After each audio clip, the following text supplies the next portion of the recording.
നമ്മൾ നേരം തരാം, ആ വന്നോ, എന്നാ കയറിക്കോ, വേഗം പോയിക്കോ, ഇല്ലേ, ചായ അവിടെ ഉണ്ടാവും, അങ്ങനെ നമ്മളൊരു വേറെ എന്തെങ്കിലും തിരക്കും.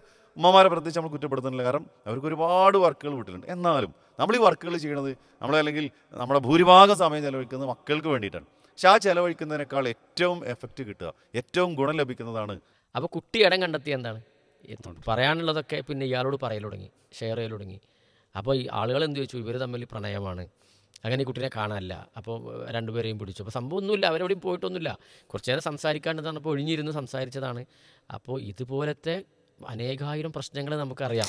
മക്കൾക്ക് പറയാനുള്ളത് മക്കൾ പറയട്ടെ, ഭാര്യയ്ക്ക് പറയാനുള്ളത് ഭാര്യ പറയട്ടെ, ഭർത്താവിന് പറയാനുള്ളത് ഭർത്താവ് പറയട്ടെ. അപ്പോൾ കേൾക്കാനൊരിടം അത് വീട്ടിൽ പരസ്പരം ഉണ്ടാക്കിയാൽ പലപ്പോഴും എന്താണ്, ഞാൻ കുറ്റക്കാരനല്ല, അല്ലേ, അങ്ങനത്തെ ഒരു ഇതാണ്. ഞാൻ കുറ്റക്കാരനല്ല, അവളാണ് കുറ്റം, അല്ലെങ്കിൽ അവൾ പറയും ഞാൻ കുറ്റക്കാരിയല്ല. ഈ ഒരു വാശി സത്യത്തിലുണ്ട്. ഒരു ചെറിയ വിട്ടുവീഴ്ച ചെയ്യുകയാണെങ്കിൽ ഈ പ്രശ്നങ്ങൾ ഉണ്ടാവുകയില്ല. അപ്പോൾ കേൾവി എന്നുള്ളത് നമ്മൾ പറഞ്ഞല്ലോ. അതുപോലെ തന്നെ ഇനിയിപ്പോൾ നമ്മളുടെ തെറ്റ് ഉണ്ടായാൽ തന്നെ ഏറ്റവും ഇന്നത്തെ കേൾവിയെ തടസ്സപ്പെടുന്ന വില്ലൻ ആരാന്ന് വെച്ചാൽ ഈ സാധനമാണ്. അതെ അതെ, അല്ലേ, ആർക്കാണെങ്കിലും, അത് എനിക്കാണെങ്കിലും. ഇപ്പോൾ എന്നോട് ഞാൻ ഈ വിഷയങ്ങൾ നമ്മൾ പറയുമ്പോൾ ചിലതൊക്കെ ഞാൻ എന്നോടാണ് പറയുന്നത്. അതെ അതെ. അസ്സലാമു അലൈക്കും വറഹ്മത്തുള്ളാഹി വബറകാതുഹു. ബിസ്മില്ലാഹിർ റഹ്മാനിർ റഹീം. അൽഹംദുലില്ലാഹി റബ്ബിൽ ആലമീൻ. അസ്സലാത്തു വസ്സലാമു അലാ റസൂലിൽ അമീൻ വഅലാ ആലിഹി വസഹബിഹി അജ്മഈൻ. അമ്മാ ബഅദ്. പ്രിയപ്പെട്ട പീസ് റേഡിയോ ശ്രോതാക്കളെ, പീസ് റേഡിയോ സ്നേഹക്കൂടിൻ്റെ പുതിയ ഒരു എപ്പിസോഡ് ആരംഭിക്കുകയാണ്. പീസ് റേഡിയോ സ്നേഹക്കൂടിൻ്റെ ഫീഡ്ബാക്കിലൂടെ വന്ന മെസ്സേജുകൾ നിരവധിയാണ്. അതിലേറ്റവും കൂടുതൽ സഹോദരിമാർ അവർക്ക് സംസാരിക്കണം, ചില കാര്യങ്ങൾ പറയാനുണ്ട് എന്ന് പറഞ്ഞ് പലരും വിളിക്കാറുണ്ട്, എഴുതാറുണ്ട്.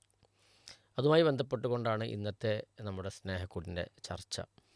ഇന്നത്തെ സ്നേഹക്കൂടിൽ ട്രെയിനറും ടീച്ചറുമായ ഷമീം സുലാഹി വണ്ടൂരാണ് നമ്മുടെ കൂടെയുള്ളത്. അദ്ദേഹത്തെ സ്വാഗതം ചെയ്യുന്നു. അസ്സലാമു അലൈക്കും വറഹ്മത്തുള്ളാഹി വബറകാതുഹു. നമുക്ക് അനവധി മെസ്സേജുകളാണ് ദിവസം വരാറുള്ളത്. അവർക്കൊക്കെ അവരുടെ വീടുകളിലുള്ള അവരനുഭവിക്കുന്ന ചില പ്രയാസങ്ങൾ ഇറക്കി വെക്കാൻ, അതായത് ഒരു കൗൺസിലിംഗ്, അതിനുള്ളൊരു സമയം ചോദിച്ച്, പലപ്പോഴും ഹാരിസ് മൗലയുടെ സമയവും ഡേറ്റും ചോദിച്ചാണ് വിളിക്കാറ്. നമുക്കൊരിക്കലും അത് കഴിയാത്തൊരു സംഭവമായതുകൊണ്ട് തന്നെ ഫീഡ്ബാക്കിൽ പറയാനും അത് നമ്മുടെ ലൈവ് കൗൺസിലൂടെ മറുപടിയൊക്കെ കൊടുക്കാറ് സാധാരണ. അപ്പോൾ നമുക്ക് ഇന്ന് പറയുന്നതെന്ന് വെച്ചാൽ, അവർക്കൊരു പക്ഷേ ചിലപ്പോൾ ഒരു 10 മിനിറ്റ് സംസാരിച്ചാൽ തീരാവുന്ന പ്രശ്നങ്ങളേ ഉണ്ടാവുള്ളൂ. പക്ഷേ ആ പ്രശ്നങ്ങൾ എന്താണെന്ന് വെച്ചാൽ 10 മിനിറ്റ് സംസാരിക്കാനും അത് കേൾക്കാനുമുള്ള ഒരു മനസ്സ് പലപ്പോഴും ഇല്ലാത്തതാണ് നമ്മുടെ കുടുംബങ്ങൾ അനുഭവിക്കുന്ന പ്രശ്നങ്ങളെന്ന് മനസ്സിലാകുന്നു. അപ്പോൾ ഇതിൽ നമ്മുടെ ഈ വിഷയത്തിൽ എന്താണ് ശരിക്കും നമ്മുടെ സഹോദരിമാരോട് പറയാനുള്ളത്? സഹോദരിമാരോട് മാത്രമല്ല ഞാൻ കൂടുതൽ നമ്മുടെ സമൂഹത്തിന്, നിങ്ങൾ പറഞ്ഞ സമയത്ത് എൻ്റെ മനസ്സിൽ വരുന്ന കുറച്ച് കാര്യം, നമുക്ക് ചില അനുഭവങ്ങൾ കണക്ട് ചെയ്തിട്ടാണല്ലോ പലപ്പോഴും നമ്മളൊരു അനുഭവങ്ങൾ, നമ്മുടെ പഠനങ്ങൾ, കണ്ടെത്തലുകൾ, അതുപോലെ വായിച്ചും നമ്മളൊക്കെ പങ്കെടുത്ത പല സെഷനുകളിലൊക്കെ നമുക്ക് കിട്ടിയ അറിവുകൾ, അതാണല്ലോ നമ്മൾ പലപ്പോഴും ഷെയർ ചെയ്യാറുള്ളത്. അപ്പം അതിൽ എനിക്ക് വന്നത്, ഇപ്പോൾ നമ്മൾ സോഷ്യൽ മീഡിയ നമ്മൾ ശ്രദ്ധിക്കുമ്പോൾ ഇപ്പോൾ ഏറ്റവും കൂടുതൽ ടാർഗറ്റ് വെക്കുന്ന കോഴ്സുകൾ സൈക്കോളജി കോഴ്സുകളാണ്. നിങ്ങൾ ശ്രദ്ധിച്ചിട്ടുണ്ടാവും ഏറ്റവും കൂടുതൽ. അത് ഇൻസ്റ്റാഗ്രാമിലാവട്ടെ, ഫേസ്ബുക്കിലാവട്ടെ, മറ്റു മേഖലയിലൊക്കെ ആവട്ടെ, നിങ്ങൾക്കൊരു കൗൺസിലർ ആകാം. റോഡ് സൈഡിൽ കൂടെ പോകുമ്പോൾ പിന്നെ താങ്കൾ +2 കഴിഞ്ഞ ആളാണോ, ഇതാ ഏറ്റവും നല്ല അവസരമുള്ള കൗൺസിലിംഗ് നിങ്ങൾക്ക് പഠിക്കാം, അല്ലേ. മോണ്ടിസോറി പഠിച്ചിട്ടുണ്ടോ? അത് മോണ്ടിസോറി എന്ന് പറഞ്ഞപ്പോൾ ഒരു ടീച്ചിങ് മേഖലയിൽ ഏറ്റവും ചെറിയൊരു നിലയിലുള്ള 10ാം ക്ലാസ് കഴിഞ്ഞ കുട്ടികൾക്ക് പോകാം, +2 കഴിഞ്ഞ കുട്ടികൾക്ക് പോകാം. മോണ്ടിസോറി കഴിഞ്ഞ ആളുകൾക്ക് ലക്ഷങ്ങൾ സമ്പാദിക്കാനുള്ള സുവർണ്ണ അവസരം. ഇതൊക്കെയാണ് പരസ്യ ബോർഡുകളിൽ അതുപോലെ തന്നെ പരസ്യങ്ങളിലൊക്കെ നമ്മൾ കാണുന്നത്. അഥവാ കൗൺസിലേഴ്സിനെ അത്രമാത്രം ഇന്ന് സമൂഹത്തിൽ ആവശ്യമുണ്ട്. എന്താ ശരിക്കും ഒരു കൗൺസിലർ ചെയ്യുന്ന കാര്യം? എന്താ ഒരു കൗൺസിലർ ചെയ്യുന്നത്? ഒന്നുമില്ല, അല്ലേ. 2 കാര്യങ്ങൾ. ഒന്ന്, കേൾക്കുന്നു. അതെ. രണ്ടാമത്തെ കാര്യം, ചെറിയ കാര്യങ്ങൾ അവർക്ക് ഉപദേശിച്ചു കൊടുക്കുന്നു. ചെറിയ കാര്യങ്ങൾ ഉപദേശിച്ചു കൊടുക്കുക എന്ന് പറഞ്ഞാൽ ഉപദേശമല്ല അവിടെ. അവർ പറയുന്ന പ്രശ്നങ്ങൾ കേട്ട് അവർക്ക് തന്നെ ഒരു പരിഹാരം കണ്ടെത്തുന്ന രൂപത്തിലേക്ക് എത്തിച്ചു കൊടുക്കുക. അതാണ് ഒരു കൗൺസിലറുടെ ഉത്തരവാദിത്വം എന്ന് പറയുന്നത്. അപ്പോൾ കേൾക്കുക എന്നതാണ് ഏറ്റവും പ്രധാനമായിട്ട്. പരിഹാരം ആവശ്യമില്ല, കേട്ടാൽ മതി എന്നുള്ളതാണ്, അല്ലേ. കേൾവിക്കാരാവുക എന്നുള്ളതാണ് ഏറ്റവും പ്രധാനപ്പെട്ട ഒരു കാര്യം. അപ്പോൾ ആളുകൾക്കൊക്കെ ഒരുപാട് പറയാനുണ്ട്. പ്രത്യേകിച്ച് സഹോദരിമാരാകുമ്പോൾ അത് കുറച്ച് കൂടുതലുണ്ടാവും, അല്ലേ. അവർ ഒന്നും കൂടി ടോക്കറ്റീവാണ്, അഥവാ സംസാര പ്രിയരാണ്. അപ്പോൾ അവർക്ക് ആ സംസാരിക്കാനുള്ളത് കേൾക്കേണ്ട ആളുകൾ കേട്ടിട്ടില്ലെങ്കിൽ എന്ത് ചെയ്യും? കേൾക്കാനുള്ളവർ കേൾക്കും. അതെ, കേൾക്കാനുള്ളവർ കേൾക്കും ചെയ്യും. അത് അവരുടെ മനസ്സിലിങ്ങനെ നീറ്റലും പുകച്ചിലും ഒക്കെ ഉണ്ടാകും, അല്ലേ. ഇതിങ്ങനെ കൂടി വന്നു. ഇപ്പം ഇന്ന് പറയേണ്ട കാര്യങ്ങൾ ഇന്ന് പറഞ്ഞിട്ടില്ലെങ്കിൽ അത് വീണ്ടും അടുത്ത ദിവസം ആകുമ്പോൾ ഒന്നും കൂടി ആ ഒരു ദേഷ്യം കൂടും. രണ്ടാമത്തെ ദിവസം അതിനുള്ള അവസരം ഉണ്ടെങ്കിൽ മൂന്നാമത്തെ അവസാനം അവർ മാനസികമായിട്ട് ഏറെ പിരിമുറുക്കങ്ങൾ അനുഭവിച്ച് ഇതൊരു പറഞ്ഞൊരു പൊട്ടിത്തെറിയായിട്ടായിരിക്കും അവസാനം വരിക എന്നുള്ളത്. ഞാനൊരു കാര്യം അറിയട്ടെ, ഇത് രസകരമായൊരു സംഭവം. നമ്മുടെ ഒരു സുഹൃത്ത് കോഴിക്കോട് ഭാഗത്തുള്ള ഒരു കൗൺസിലർ, അദ്ദേഹം ഒരിക്കൽ പങ്കുവെച്ചിട്ടുണ്ടായി. വടകരയിൽ നിന്നൊരു കുറച്ച് പ്രായമുള്ള ഒരാളെ, ഒരു 55-60 വയസ്സിനിടയിൽ ഒരു സ്ത്രീ വിളിച്ചിരുന്നു. എനിക്ക് നിങ്ങളൊരു സമയം വേണമെന്ന് പറഞ്ഞിട്ട്. അപ്പോൾ അദ്ദേഹം ഒരു ടൈം കൊടുത്തു. അവർ വന്നു, പിന്നെ നേരെ വന്ന് അദ്ദേഹത്തിന് മുമ്പിലിരുന്നു. എന്നിട്ട് ഇദ്ദേഹത്തിന് ഒന്നും പറയാൻ സമ്മതിച്ചിട്ടില്ല. ഇവരങ്ങനെ പറയാം, അവരെ ഭർത്താവ്, വീട്ടിലെ കുടുംബങ്ങളൊക്കെ പറഞ്ഞ് എല്ലാം പറഞ്ഞിട്ട് ബാഗിൽ നിന്ന് കുറച്ച് പൈസ വെച്ച് മേശപ്പുറത്തിട്ട് അവരിറങ്ങിപ്പോയി എന്നാണ്. അതായത് ഇത് പറയാനൊരാൾ, ഇത് കേൾക്കാനൊരാൾ.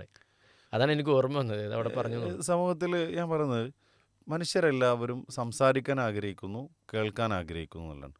അപ്പോൾ എനിക്ക് കുറേ പറയാനുണ്ടെങ്കിൽ ഞാനത് ആരോടാ പറയാം അല്ലേ? അത് ഏറ്റവും കേൾക്കണമെന്ന് ഞാൻ ആഗ്രഹിക്കുന്നവരോട് പറയാനാണ് ഞാൻ ഏറ്റവും ആഗ്രഹിക്കുന്നു, ഇഷ്ടപ്പെടുന്നു. പക്ഷെ അവരത് കേട്ടിട്ടില്ലെങ്കിലാണ് പ്രശ്നങ്ങൾ വരുന്നത്. തീർച്ചയായിട്ടും. അപ്പോൾ അവിടെ ഒരു കുടുംബം എന്തായി മാറണം? ഒരു കൗൺസിലിംഗ് സെൻ്ററായി മാറണം നമുക്ക് പറയുന്നത്. ഉപ്പയും ഉമ്മയും മക്കളും എല്ലാവരും പരസ്പരം കേൾക്കാനുള്ള ഒരു സന്ദർഭവും സമയവും വീട്ടിൽ ഒരുക്കുക. മക്കൾക്ക് പറയാനുള്ളത് മക്കൾ പറയട്ടെ, ഭാര്യയ്ക്ക് പറയാനുള്ളത് ഭാര്യ പറയട്ടെ, ഭർത്താവിന് പറയാനുള്ളത് ഭർത്താവ് പറയട്ടെ. അപ്പോൾ കേൾക്കാനൊരിടം അത് വീട്ടിൽ പരസ്പരം ഉണ്ടാക്കിയാൽ ഒരു പരിധി വരെ ഇന്ന് അനുഭവിക്കുന്ന പല പ്രശ്നങ്ങൾക്കും, പല രോഗങ്ങൾക്കും, പ്രശ്നങ്ങൾ മാത്രമല്ല രോഗങ്ങൾക്ക് പോലും എന്ത് ചെയ്യും, അത് പരിഹാരമായി മാറും എന്നാണ് ആദ്യം നമുക്ക് പറയാനുള്ളത്. അതെ, പലപ്പോഴും പിന്നെ പരസ്പരം അനുഭവിക്കുന്ന ഒരു പ്രശ്നം ഈ കേൾവിക്കുറവ് തന്നെയാണ്. ഇപ്പോൾ അടുത്ത സമയത്തൊരു ടീച്ചർ വിളിക്കേണ്ടത്, അവരെ ഭർത്താവും ടീച്ചർ തന്നെയാണ്. അപ്പോൾ അദ്ദേഹം പിന്നെ സ്കൂളിൽ പോയി തിരിച്ചു വന്നാൽ അപ്പോൾ തന്നെ ഒന്ന് ഡ്രസ്സൊക്കെ ചേഞ്ച് ചെയ്ത് വീണ്ടും പുറത്തിറങ്ങി പള്ളിയിലൊക്കെ പോയി വന്നു. പിന്നെ അദ്ദേഹം ഇശാ കഴിഞ്ഞ് വന്നതിന് ശേഷം ഭക്ഷണം കഴിച്ചിട്ട് എന്ത് ചെയ്യും, തൊട്ടടുത്ത വീട്ടിൽ അവരൊരു കുടുംബത്തിൻ്റെ വീടുണ്ട്, അവിടെ പോയി കുറച്ച് നേരമൊക്കെ സംസാരിച്ച് രാത്രി ഒരു 11 മണിക്ക് വരും. എന്നിട്ട് അദ്ദേഹം കിടന്നുറങ്ങും. അതല്ലെങ്കിൽ അയാൾ ഫോണിലോ അങ്ങനെ എന്തെങ്കിലും. അപ്പോൾ ഭാര്യ എന്തെങ്കിലുമൊക്കെ ചോദിക്കുമ്പോൾ എനിക്ക് എന്തെങ്കിലുമൊക്കെ ഒരു എൻ്റർടൈൻമെൻറ്റ് വേണ്ടേ, അപ്പോൾ ഭാര്യ പറഞ്ഞ് നമുക്ക് വേണ്ടേ എന്ന് പറയുന്നൊരവസ്ഥ, അതൊരു വലിയ ഇഷ്യൂ ആയിട്ട് മാറുകയാണ്. എന്നിട്ട് ഇവർ പലപ്പോഴും പല പ്രശ്നങ്ങളിലും അവർ അങ്ങോട്ടും ഇങ്ങോട്ടും സംസാരിച്ച് തട്ടിക്കയറി. അപ്പോൾ അവർ പറയുന്നത്, ഞാനിപ്പോൾ ആലോചിക്കുന്നത് എന്തപ്പോൾ ഇയാളെ കൂടെ ജീവിച്ചിട്ട് കാര്യം, ഒന്ന് ഡിവോഴ്സായി പോയാലോന്നോ. ചെറിയൊരു പ്രശ്നമേ ഉള്ളൂ. ഈ കുറഞ്ഞ സമയത്തിനുള്ളിൽ സ്വന്തം ഭാര്യയെ ഒന്ന് മനസ്സിലാക്കാൻ, ഒന്ന് കേൾക്കാൻ നിന്നാലും മതി അല്ലേ? അതിനധികവും എന്ത് ചെയ്യുന്നില്ല, പലരും ശ്രമിക്കാറില്ല എന്നുള്ളതാണ്. അപ്പോൾ ഇതൊന്ന് സമൂഹത്തിന് നമ്മൾ കൊടുക്കേണ്ട ഒരു മെസ്സേജ്. ഇതിൻ്റെ ഏറ്റവും ഇന്നത്തെ കേൾവിയെ തടസ്സപ്പെടുന്ന വില്ലൻ ആരാന്ന് വെച്ചാൽ ഈ സാധനമാണ്. അതെ, ആർക്കാണെങ്കിലും, അത് എനിക്കാണെങ്കിലും. ഇപ്പോൾ എന്നോട് ഞാൻ ഈ വിഷയങ്ങൾ നമ്മൾ പറയുമ്പോൾ ചിലതൊക്കെ ഞാൻ എന്നോടാണ് പറയുന്നത്. അതെ. കാരണം വീട്ടിലെത്തിയാൽ നമുക്ക് പല ഉത്തരവാദിത്തങ്ങൾ, ചിലപ്പോൾ സംഘടനാപരമായ കാര്യങ്ങളുണ്ടാവും, സ്കൂളുമായി ബന്ധപ്പെട്ട കാര്യങ്ങളുണ്ടാവും, പേഴ്സണലി ഇപ്പോൾ ഏതെങ്കിലും വല്ല പ്രോഗ്രാം ക്ലാസ്സുകളൊക്കെ ഉണ്ടാകുമ്പോൾ അതിന് വേണ്ട പ്രിപ്പറേഷൻ, ഇതൊക്കെ നമ്മൾ ഫോണും ലാപ്പും ഇതൊക്കെ വെച്ചിങ്ങനെ ഇരിക്കുമ്പോൾ മക്കൾ വന്നിട്ട് ചോദിക്കും, ഇവിടെ വന്നിട്ടും ഒരു ഒഴിവില്ലല്ലേ. നമ്മൾ അവരായിട്ട് ബോധപൂർവ്വം സമയം ഉണ്ടാക്കി അതിനൊക്കെ കൊടുക്കാറുണ്ട്. എങ്കിൽ പോലും ഇതൊക്കെ നൽകിയാൽ പോലും കൊടുത്താൽ പോലും നമ്മളും കേൾക്കുന്ന വാക്കാണ്, ഞങ്ങളുടെ കൂടെ ഒരല്പം സമയം ചെലവഴിക്കാൻ ഇല്ലല്ലോ എന്നുള്ളതാണ്. അതിന് നമ്മൾ സമയം ചെലവഴിക്കുക. അപ്പോൾ ഏറ്റവും കേൾവിക്ക് തടസ്സമായത് മൊബൈൽ ഫോണുകളാണെന്നുള്ളതാണ്. എല്ലാവരും അവരവരുടെ റൂമിലേക്ക്, അവരവരുടെ കോർണറിലേക്ക് ഒതുങ്ങിക്കൂടി. എന്നാൽ എല്ലാവർക്കും ഒരുപാട് പ്രശ്നങ്ങൾ. അപ്പോൾ അവിടെ ഒരു കോമൺ ടൈം നമ്മൾ എന്ത് ചെയ്യുക, നിശ്ചയിക്കുക അല്ലേ? ഒരു കോമൺ ടൈം എല്ലാവർക്കും പറയാനുള്ളത് പറയാനും കേൾക്കാനുള്ളത് കേൾക്കാനും വീട്ടിൽ ഒരുക്കുക, തയ്യാറാക്കുക എന്നതാണ് ഏറ്റവും പ്രധാനപ്പെട്ട ഒരു കാര്യം. ഇത് പറയുമ്പോൾ നമുക്കറിയാം, ഇപ്പോൾ നിങ്ങൾ പറഞ്ഞല്ലോ ടീച്ചേഴ്സ് അല്ലേ, രണ്ടുപേരും ജോലിക്കാരാണെങ്കിൽ ആ കുടുംബത്തിൽ ഒരുപാട് പ്രശ്നങ്ങളുണ്ടാവും. അതുപോലെ ബിസിനസ് നടത്തുന്ന ആൾക്കാരെ ഫാമിലിയിൽ അവർ നേരിടുന്ന ഒരുപാട് പ്രശ്നം, അത് വേറൊരു പ്രശ്നമാണ്. ഇനി ഭർത്താവ് വീട്ടിൽ കാര്യങ്ങളും അല്ലെങ്കിൽ ചെറിയ എന്തെങ്കിലുമൊക്കെ ഏർപ്പാടുണ്ടാവും, ഭാര്യ ജോലിക്ക് പോവുകയാണ്, അവർ വൈകുന്നേരമാണ് തിരിച്ച്. ആ വീട്ടിൽ ആ മക്കൾ അനുഭവിക്കുന്ന പ്രശ്നം വേറെ. അഥവാ സമൂഹത്തിൽ ഓരോ വീടുകളിലും വ്യത്യസ്തമായ പ്രശ്നങ്ങളാണ് ഉള്ളത്. അപ്പം അതിനൊക്കെ പരിഹാരം എന്ന് പറയുന്നതാണ് എല്ലാവർക്കും ഒരുമിച്ചൊരു സമയവും ഒരുമിച്ചൊരു ഇടവും ഒരുമിച്ചൊരു പറയാനും കേൾക്കാനൊക്കെ ഉള്ള സമയം ഒരുക്കി കഴിഞ്ഞാൽ നിർബന്ധമായിട്ടും പല പ്രശ്നങ്ങളും അവിടെ പരിഹരിക്കാൻ പറ്റുന്നതാണ്.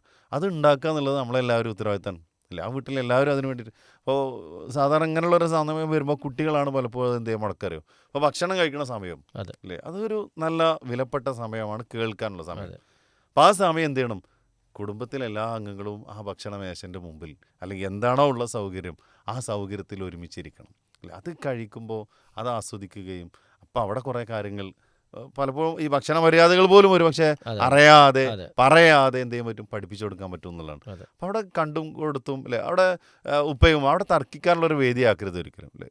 ഇങ്ങനെയുള്ള സമയം ഉണ്ടാക്കുമ്പോൾ ഇപ്പോൾ നമ്മൾ ഭക്ഷണം നമ്മൾ എക്സാമ്പിൾ പറഞ്ഞതാണ്, അതെ കുടുംബത്തിലെ എല്ലാവരും ഇതുപോലുള്ള സന്ദർഭം നമ്മൾ ഒരുക്കുമ്പോൾ അവിടെ പരസ്പരം വാഗ്വാദങ്ങൾ നടത്താനും ഞാൻ വിജയിക്കാൻ വേണ്ടി എൻ്റെ വാദങ്ങൾ ഞാൻ പറയാം, അത് ഒരിക്കലും ചെയ്യരുത്. അത് കുട്ടികളുടെ മുന്നിൽ വെച്ച് പ്രത്യേകിച്ച് ചെയ്യാൻ പാടില്ലാത്തൊരു കാര്യമാണ്. അപ്പം അതുകൊണ്ട് ഈ സമയം എന്ന് പറഞ്ഞാൽ അവിടെ സ്നേഹമാണ് വളരേണ്ടത്, അതെ അവിടെ സന്തോഷമാണ് പങ്കിടേണ്ടത്, അവിടെ ചെറിയ ചെറിയ തമാശകളൊക്കെ വേണമെന്നുള്ളത് പറയുന്നത്. അവിടെ വാഗ്വാദങ്ങളും പിന്നെ മറ്റു പ്രശ്നങ്ങളൊക്കെ ചർച്ച ചെയ്തുള്ള പ്രശ്നം എന്താ അറിയോ, ഇപ്പോഴത്തെ കുട്ടികൾ നമ്മൾ പറയാറുണ്ട് വിവാഹത്തിനോട് നോ പറയുന്നു, അതെ കല്യാണം വേണ്ട എന്ന് പറയുന്നു. പല മുതിർന്ന ആൾക്കാർ വിളിച്ചിട്ട് പറയാം, പക്ഷേ നിങ്ങളൊന്ന് പറയുമോ, പിന്നെ കല്യാണം നല്ല അന്വേഷണങ്ങൾ വരുന്നുണ്ട്, പക്ഷേ ഓള് വേണ്ടെന്നാണ് പറയണത്, അല്ലെങ്കിൽ അവൻ വേണ്ടെന്നാണ് പറയണത്. രണ്ടുമുണ്ട്, ബോയ്സ് മാത്രം ഗേൾസ് അതെ മാത്രമല്ല രണ്ട് രണ്ട് ബോയ്സും ഉണ്ട്. അതെ അവൻ വേണ്ടെന്ന് പറയണത്. ചിലരെങ്കിലും ഒന്നും കൂടി പറയും, പെൺകുട്ടി അവളിനി ആരെങ്കിലുമൊക്കെ കണ്ടെത്തിയിട്ടുണ്ടോ, അതൊന്ന് എങ്ങനെയെങ്കിലും നമുക്ക് ഒന്നറിയാൻ കണ്ടെത്തലോ ഉണ്ടോ, പറ്റുമെന്നല്ല. നമ്മൾ ചോദിച്ചിട്ടൊന്നും പറയണില്ല. പലപ്പോഴും ചില കുട്ടികളോട് വളരെ ഇപ്പോൾ നമുക്കൊരു അങ്ങനത്തെ ഒരു ഇൻറ്റിമസിയൊക്കെ വെച്ച് ചോദിക്കുന്ന സമയത്ത് നിങ്ങൾക്ക് എന്താണ് സാറേ ഭ്രാന്തുണ്ടോ, ഞാനെങ്ങനെ അങ്ങനത്തെ ഒരു വിഡ്ഢിത്തം ചെയ്യും. കല്യാണത്തിനോട് വേണ്ട നോ എന്ന് പറയാൻ എനിക്ക് വേണ്ടെന്ന് പറയാൻ കാരണം തരാം, എനിക്ക് എന്തെങ്കിലുമൊക്കെ ഒരു ജോലി ആയിട്ട് മതി, കാരണം എൻ്റെ വീട്ടിലത്തെ അവസ്ഥ എനിക്കറിയാലോ അതെ അല്ലേ. ഒറ്റ അടിക്ക് കുട്ടികൾ പറയുന്ന ഒരു മറുപടിയാണ്, അതെ അതെ എൻ്റെ വീട്ടിലെ അവസ്ഥ എനിക്കറിയാലോ. അപ്പോൾ എനിക്ക് സ്വന്തം കാലിലൊക്കെ നിൽക്കാൻ പറ്റിയെങ്കിൽ, അല്ലെങ്കിൽ അങ്ങനെയുള്ള സന്ദർഭത്തിലേക്ക് എത്തിയെങ്കിൽ ഞാൻ വിവാഹം കഴിക്കൂ. അതായത് അങ്ങനെയുള്ളൊരു കാഴ്ചപ്പാട് നമ്മുടെ മക്കളിലേക്ക് വരുന്നതാണ്. അവിടെ നല്ല സംസാരങ്ങളില്ലാത്തതുകൊണ്ടാണ്, അതെ അതെ നല്ല സ്നേഹപ്രകടനങ്ങളില്ലാത്തതുകൊണ്ടാണ്, പരസ്പരം കേൾവിയും പറച്ചിലും ഇല്ലാത്തത് കൊണ്ടാണ്. അതെ അപ്പോൾ നല്ല ഒരു സന്ദർഭം അവിടെ നന്മകൾ വിളമ്പാനും നല്ല വാക്കുകൾ പറയാനും പരസ്പരം സ്നേഹം പങ്കിടാനും, ഒരു ഉമ്മൻ്റെക്ക് ഇട്ട് കൊടുക്കുക, ഉപ്പ അതെ അങ്ങോട്ട് ഇട്ട് കൊടുക്കുക, മക്കൾക്ക് ഇട്ട് കൊടുക്കുക, അതൊരു ഒരു അതെ അതെ ഒരു വൈബാക്കിയിട്ട് ഇപ്പോഴത്തെ ഒരു അതെ ഭാഷയിൽ പറഞ്ഞാൽ ഒരു വൈബാക്കിയിട്ട് മാറ്റുകയാണെങ്കിൽ നല്ല ഒരു അവസരമായിരിക്കും, ഒരുപാട് പ്രശ്നങ്ങൾ അവിടെ പരിഹരിക്കാൻ നമുക്ക് സാധിക്കുമെന്നുള്ളത്. അതെ ഇപ്പോൾ ഈ ഒരു വിഷയം പറഞ്ഞപ്പോൾ എനിക്ക് ഓർമ്മ കുറേ മുമ്പ് ഞാൻ വേറൊരാൾ പറയുന്നത് കേട്ടതാണ്. അദ്ദേഹത്തിൻ്റെ അനുഭവം പറഞ്ഞതാണ്. ഒരു 12 വയസ്സുകാരിയായ ഒരു പെൺകുട്ടി, അവൾ വീട്ടിൽ പ്രശ്നം എന്താ വെച്ചാൽ തൊട്ടടുത്ത അയൽവാസിയായ ഒരു ഓട്ടോക്കാരൻ്റെ കൂടെ ഇറങ്ങിപ്പോയി എന്നുള്ളതാണ്. അങ്ങനെ ആ കുട്ടിയെ കണ്ടെത്തി പോലീസ് സ്റ്റേഷനിൽ ചെന്ന് രക്ഷിതാക്കൾ പിന്നെ കൊണ്ടുവരാൻ വേണ്ടി ചെന്നപ്പോൾ അവിടെ നിന്നുണ്ടായ ഒരു സംഭവം. അപ്പോൾ എന്താണ് ഈ കുട്ടി, അപ്പോൾ ഇവർ വിചാരിച്ചത് ഇപ്പോൾ നാട്ടിൽ പ്രണയം അങ്ങനെ പിന്നെ ഒളിച്ചോടലൊക്കെ ആണല്ലോ. അപ്പോൾ അങ്ങനെ ഒരു സംഭവമല്ല, അങ്ങനെയാണ് എല്ലാവരും ധരിച്ചത്. പക്ഷേ ആ കുട്ടിയും ആ ഓട്ടോക്കാരനും പറഞ്ഞ അതല്ല. എന്താ സംബന്ധിച്ചാൽ ഈ കുട്ടി 6ാം ക്ലാസ്സിൽ 7ാം ക്ലാസ്സിലിട്ട് പഠിക്കുന്നത്. അപ്പോൾ എല്ലാ വിഷയത്തിലും കുട്ടിക്ക് നല്ല മാർക്കുണ്ട്. ഒരു വിഷയത്തിൽ മാത്രം എന്തായിട്ടുണ്ട്, കുറച്ച് മാർക്ക് പോയിട്ടുണ്ട്. അപ്പോൾ അവൾ ആ വിഷമത്തിലാണ് സ്കൂൾ വിട്ട് ഇങ്ങനെ വരുന്നത്. അപ്പോൾ വരുമ്പോൾ വീടിന് പുറത്ത് ഉമ്മ ചെടി നനച്ചുകൊണ്ടിരിക്കുന്ന സമയത്ത് അവൾ ഈ ഒരു വിഷമം പറയാൻ വേണ്ടി ഉമ്മാനെ വിളിച്ചപ്പോൾ ഉമ്മ ഒന്ന് ഗൗരവത്തിൽ വേഗം പോയിട്ട് പിന്നെ ഡ്രസ്സ് മാറി ചായ കുടിക്കുക എന്നൊക്കെ പറഞ്ഞാൽ അങ്ങനെ ഒരു ശബ്ദം ഉണ്ടായി.